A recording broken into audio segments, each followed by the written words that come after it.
Okay. So, first questions first.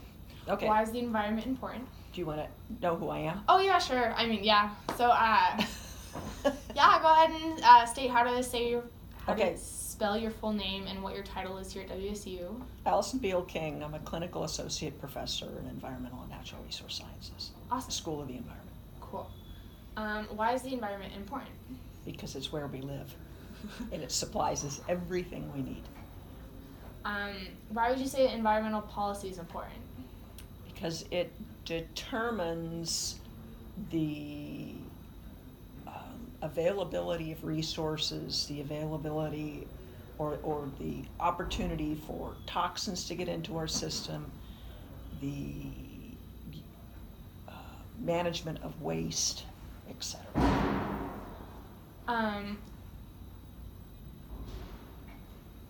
What would be the most important local environmental issue in Pullman or the surrounding area, say within like 100 miles from here? Okay, so we're in an agricultural area, but it's dryland farming, so we don't use water to irrigate crops, but we do use water in Pullman for drinking, and it is a depletable resource, so we need to be considering that, and I think the city of Pullman, WSU, Moscow, and UI are actually working hard on this issue. Surrounding us, we have agricultural fields where there's a lot of soil loss and there's nitrogen runoff that are of concern to both farmers and to regulators. We're trying to keep stream water quality in good shape, and we're trying to keep soil on the land because that's a resource for the farmers.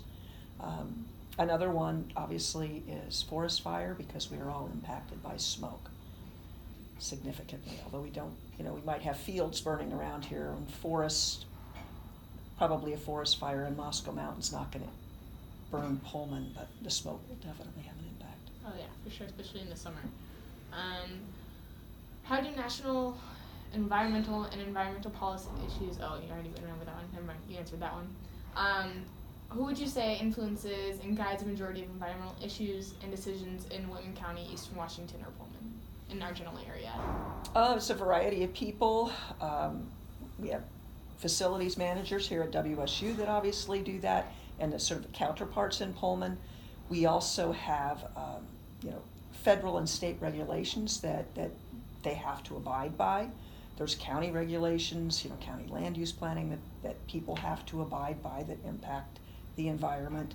There's also, at the state level, the State Environmental Policy Act. The national level, we have the Clean Water Act, the Clean Air Act, et cetera, that are managed either through the Department of Ecology or in partnership with the Environmental Protection Agency. Cool.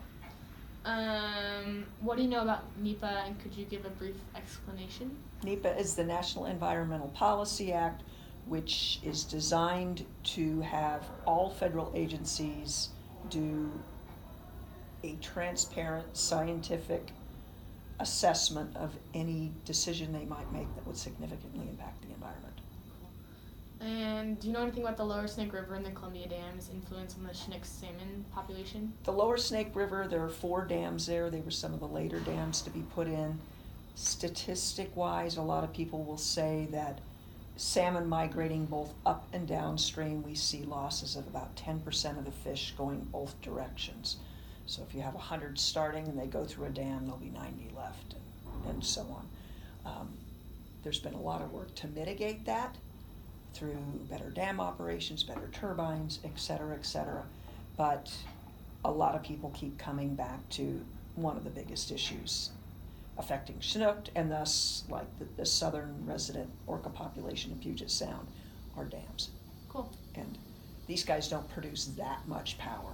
They do allow us, though, to barge grain out of the system. Yeah. Cool. That's all the questions I have. Okay, cool. Thank you.